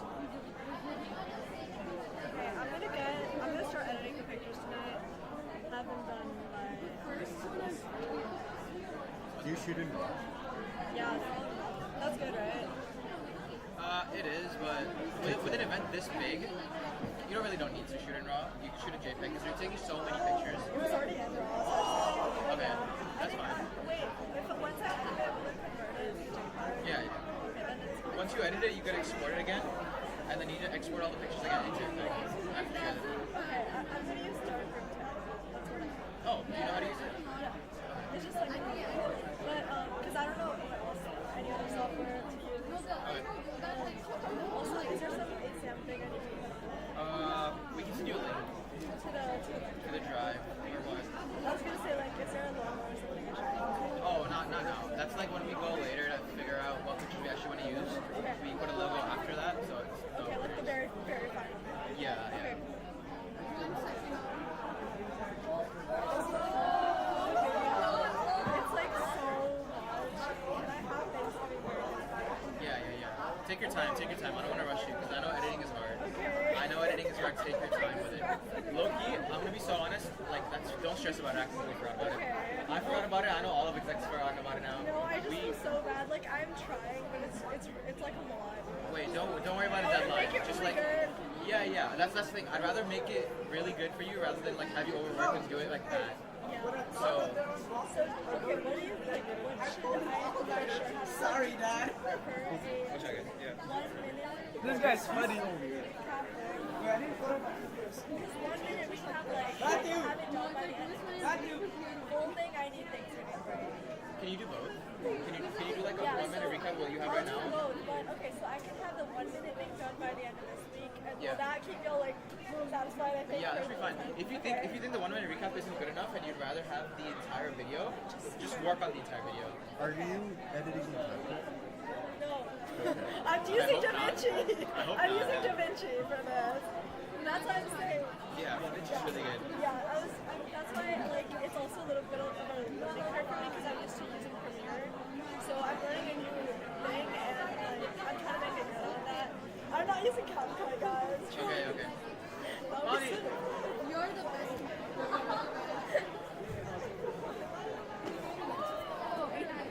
Oh my god. Yeah, you were talking about that.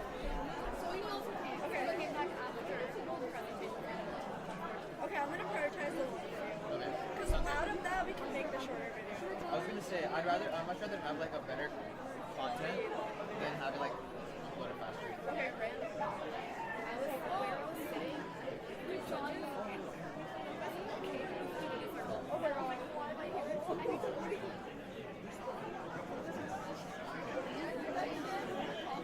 By the way, we are the biggest 24-hour hackathon in the US. No second. No second. I heard that too. MIT hacks. No, they're really not. Dude, I'm not even surprised. Like, No. No, the design team, he apparently ghosted and Karina was texting me like, hey, do you have like another contact because everything's so late? Wait, what is this for? For best design. Oh. Wait, were we gonna do that? No, that Seth is my contact that got me. Oh. I was the one that I got his contact and then he ghosted. That was for best design. And then he didn't get back until recently. Because I told her to reach out to Haley about it. Because I know that Gary has designs. So I was like, reach out to Haley, and then she was like, okay, sure. It was like really fun. And then she never said anything. I was like, I don't know what's going on. Then when Seth introduced himself, I was so excited. I was like, oh my god. Thank God, bro. Holy shit. Yeah. Cannot have my first director Dude, of industry task be that bad. The first 15 minutes of the stream was insanely high quality. And then because we had two cameras. Then one camera. Well, two things happened. Fuck that. Two things happened. First of all, the stream just died. Okay, period. He's just side-eyeing. I think we should make this a UX sticker, actually. You know what? Wait. Pause. We're number one at MLH, which means we're number one in the world. Hello? That's insane. What? Wait. Never mind. I take it back. We're not the largest 24. There's another hackathon called Behind. Yeah, I knew it. The fuck?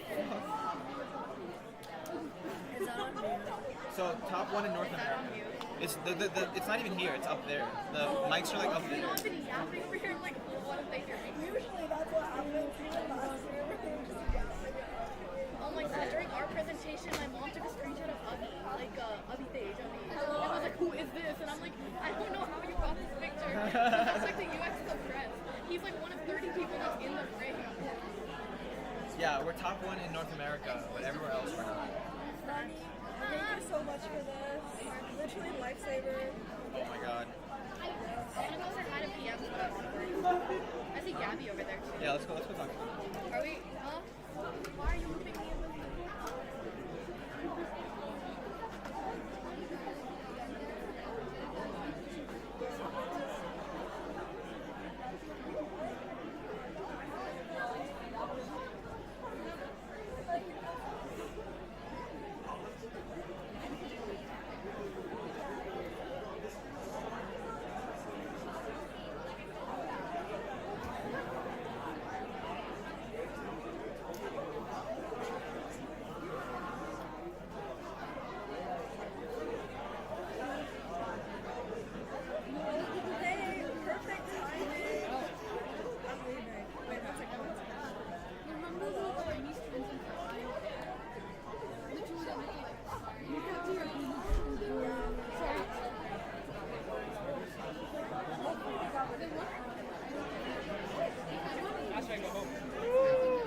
We almost killed it all.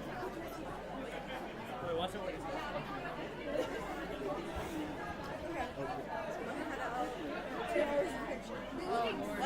It's okay. Right here. I think my arms are. That's gonna be me tomorrow. Yeah, I don't think I can make it. Oh, I also have another thing tomorrow. Okay, that's fine. But it's okay, you got it. Sure. Okay. I'm gonna head out. Let's go. Good. I'm tired. Ready for spring break? I'm ready for spring break too. Spring break. Oh yeah. Yeah. Let's just totally. go straight to spring break. Let's go straight to spring. Okay.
right, can I get everyone to get back in their seats?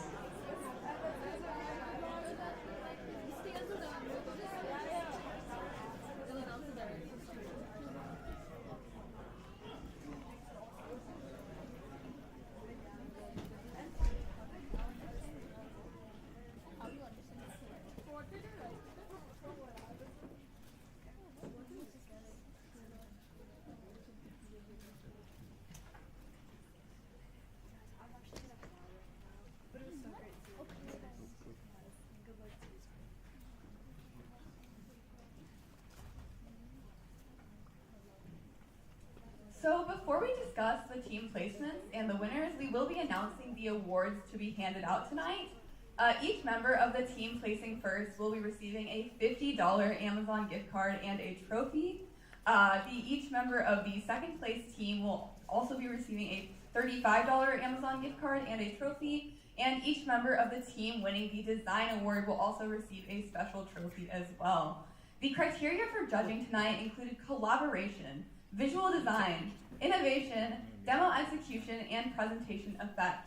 The criteria for the design award included user experience, aesthetics, originality, and presentation design. And with that said, our second place winner is, drum roll please, Team... Oh, wait.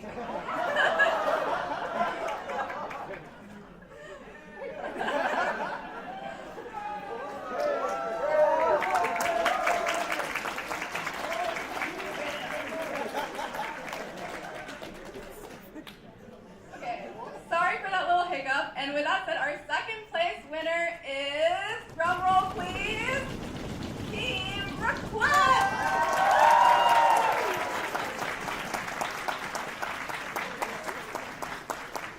Congratulations, team.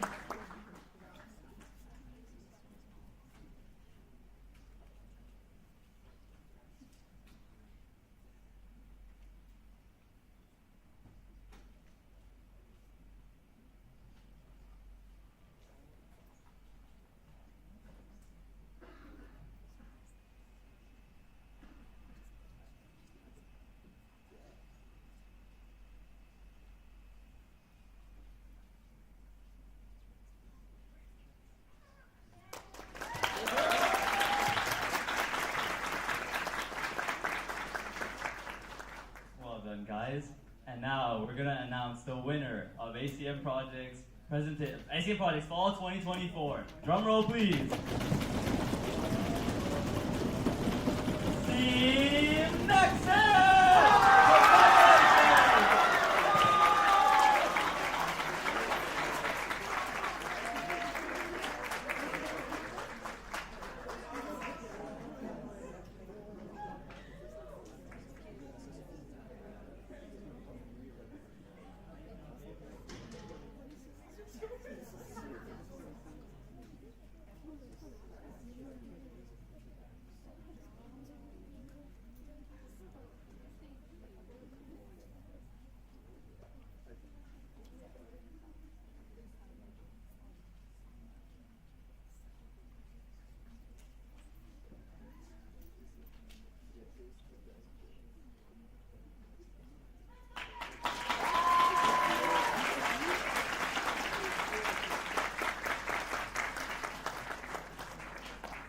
Good job, Team Nexus.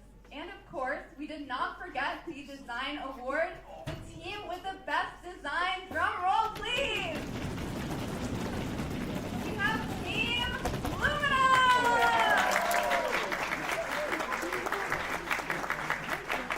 Congratulations, team.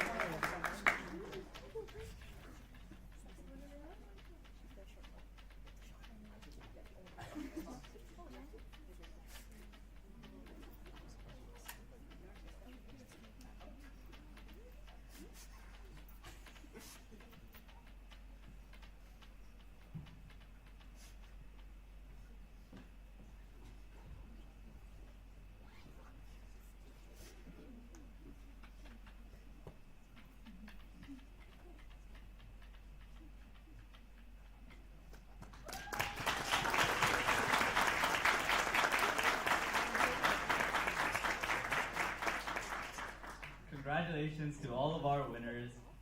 If you didn't place, do not be discouraged. Remember, all of you created awesome functional applications and gave incredible presentations and worked really hard throughout the entire 10 weeks. Please do not be discouraged. Please remember this experience as you go forward in your careers and achieve and reach new heights. Before we conclude tonight's event, we'd like to give a farewell to our awesome PM Casey for her amazing contributions to ACM projects. We will miss you a lot and wish you all the best in the very future. I know I've been with Casey since the very beginning. I've been in ACM projects for the last 4 semesters, almost 2 years, and Casey has been there all the way through with us. And she's inspired me to pursue my passions through all of the projects that she's done. From her interest in roommates, to her interest in dancing, to creating a full-on game, the first that ACM projects has ever seen, and winning with that team, and so also learning languages. So thank you, Casey, for all the passion and energy that you brought to ACM projects. We will miss you a lot. I know I will miss you, and the team will also miss you.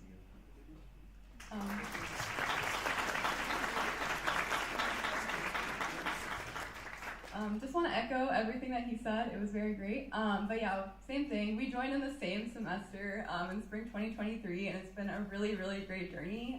Casey is one of the most talented, creative, and positive people I know.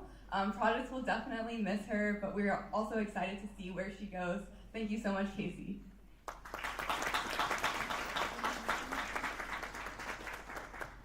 So I do also have to make a speech because I also have a farewell. First off, before I get into my speech, I'd like to congratulate all of our participants and PMs once again. It's been a fantastic semester of learning, hard work, and fun, and tonight was just an outstanding way to end it off. As you all may or may not know, I will be stepping down as co-director this semester. I have been a part of this program since when I was a freshman in fall 2022, and I have been with it ever since. There are 3 words I think of when I think of ACM projects. Number 1, community. Number 2, learning. And number 3, innovation. Community, ACM projects has been a home away from home for me. I have made some of my closest friends and some of my best memories in college in this program. It truly is an amazing community, and I feel so, so lucky to have been a part of it these past few semesters. Learning. I have learned so much in all of the different roles I have held in this organization, both as a participant, a PM, and finally as a co-director. I truly feel prepared for the quote-unquote adult world because of this program and have definitely grown so much these past few semesters. And finally, innovation. Every semester I've been in this program, the project ideas get better and better and better, and the new technologies that people are using keep getting better and better and better, and I'm so excited to seeing the projects that keep happening next semester and beyond. To conclude, I'd like to thank our judges, our industry mentors, participants, PMs, everybody here for being here tonight, coming out, watching all of the hard work our participants have put in this semester. And this project has definitely been an impactful and amazing experience for me. I am so thankful for all the opportunities and people it has given me, and I will definitely miss it. But at the same time, as it pains me to leave, it is with great pleasure that I get to introduce you all to your new co-director. Drum roll, please! Attention! Woo!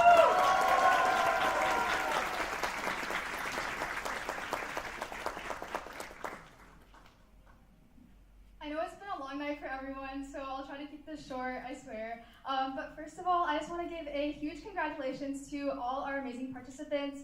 You guys did such an amazing job tonight. I've seen how hard you guys have all worked over the past 10 weeks, and it really showed today. I became a participant in ACM projects back in spring 2023, and ever since, I've absolutely loved the program and everything about it.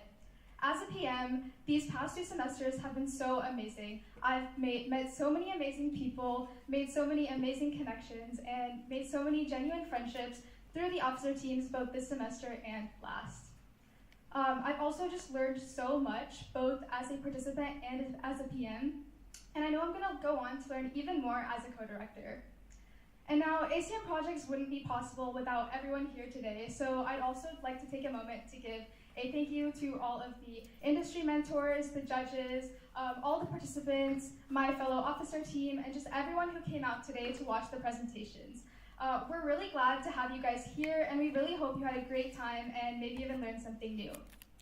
I'd also like to give a special thanks to the current co-directors, Karina and Abyss, for helping me get to where I am today.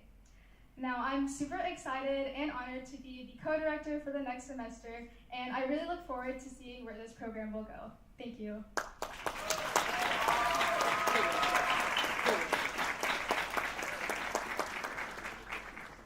Thank you, Kanchan, for that great and exciting speech. I'm truly excited about the future of ACM projects and working alongside you in that role as well. I know you'll do great, just as your predecessor has. Going back for a second, though, I personally wanted to also thank Karina for everything that she's done for ACM projects. I'm a little sentimental because Casey and Karina are leaving, so that makes me the last one standing from the spring 23 semester. So I'm trying not to cry for a second. But Karina, crafting this semester with you, the way we were able to do it, the way we were able to have fun with it, with each other, and with the team, every single way through, was truly the most amazing, fun semester and experience that I've had in my life. And a huge part of that was just because of you.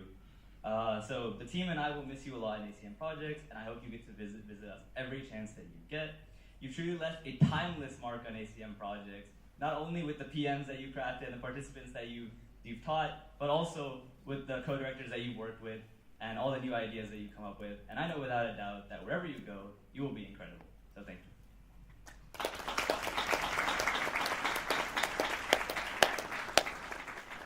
And with that said, on behalf of all of the members of ACM Projects, we'd like to thank you once more for coming out to ACM Projects Presentation Night and supporting us. Special thanks once more to our judges. I know you guys have been thanked all night, but truly, we would not be able to have a Projects Presentation Night without you and the input that you guys give. And we hope you guys are wanting to and enjoyed enough to come back in future semesters as well. And that concludes ACM Projects Presentation Night Fall 2024. But don't you guys worry, we will be back next semester for more projects and more presentations.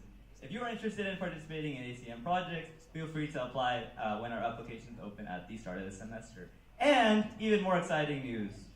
Oh, I did not hide it. Oops. Give me 1 second, guys.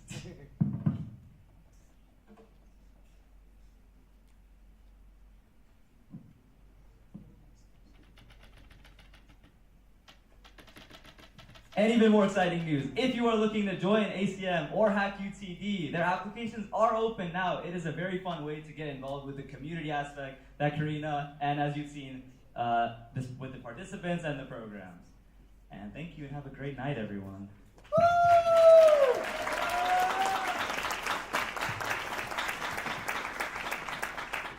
And then participants and PMs, please come up to the front for a group photo.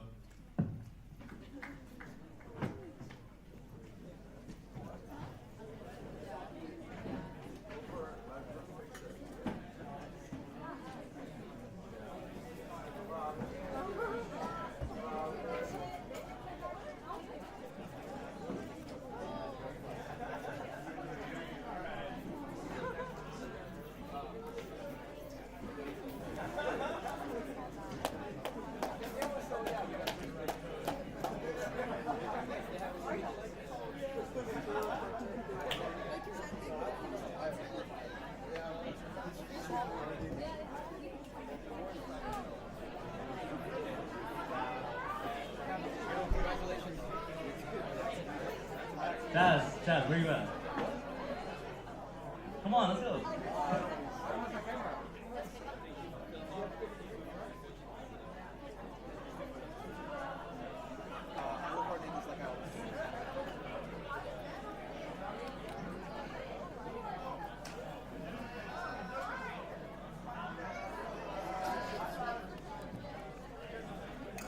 Okay, wait, actually, you got this. You got this, I'll coordinate people, you can take a picture.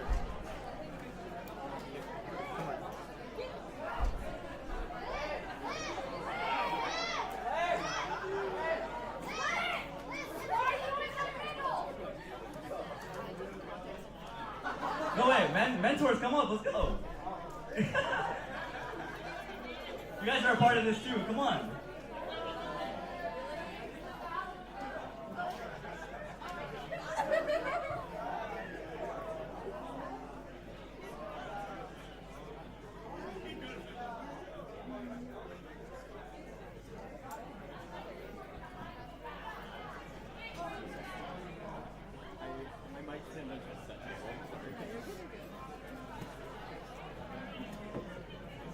Caleb, where are you? Caleb.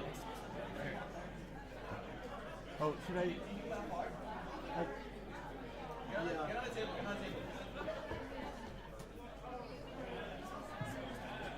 What do you want? Alright. If you're a participant or a mentor and you're not up there, please get up there ASAP. We're taking the picture.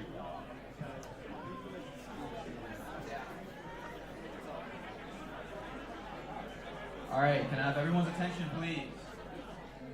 Alright. If you can hear me, clap once. If you can hear me, clap twice. If you can hear me, clap 3 times. Thank you so much. Alright, you guys need to scooch in a bit more. You guys are way too spread apart. Please pretend you like each other. Come on. Come on.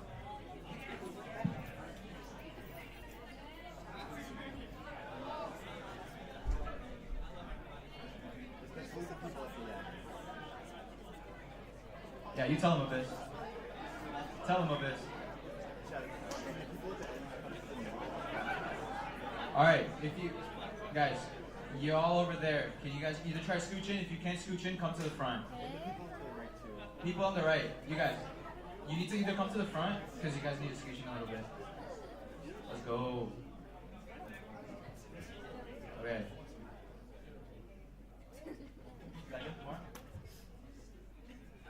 Alright, you two in the corner. Can you guys come to the front, please? Thank you.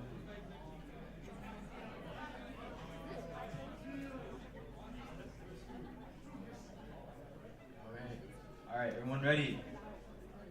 Give me ACM projects in 3, 2, 1. ACM projects! Alright, let's do that one more time. ACM projects in 3, 2, 1.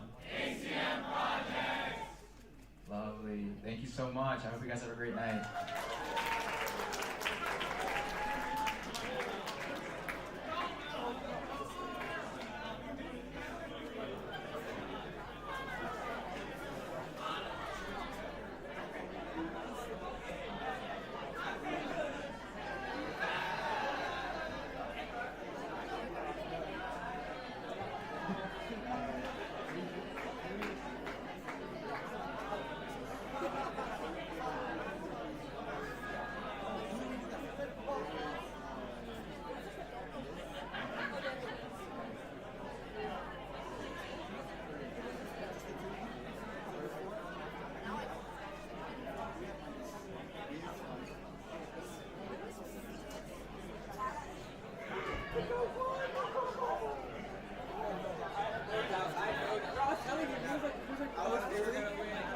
I was literally telling them, I was like, yo, if you guys delivered this properly with enough confidence, I know, you won, bro. They're so tough.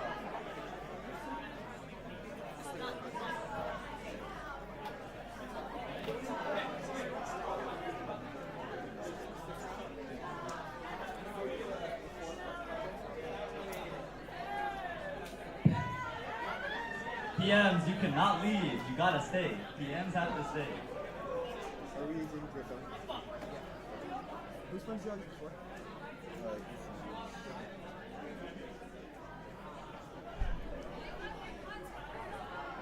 I got pictures from photo to video. So I got the video of them screening this projects.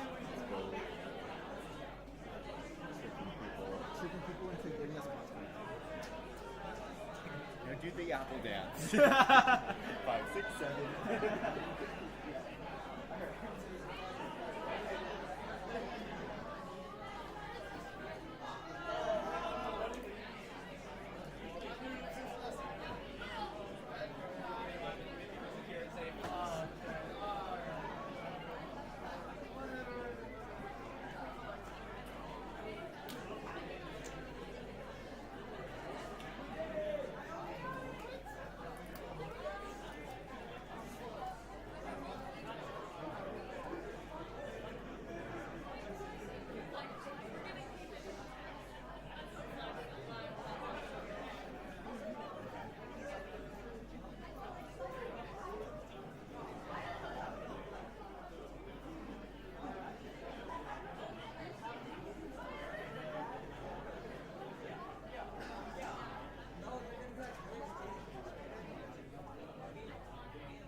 made a new friend. Oh, I sure looked stop the live stream.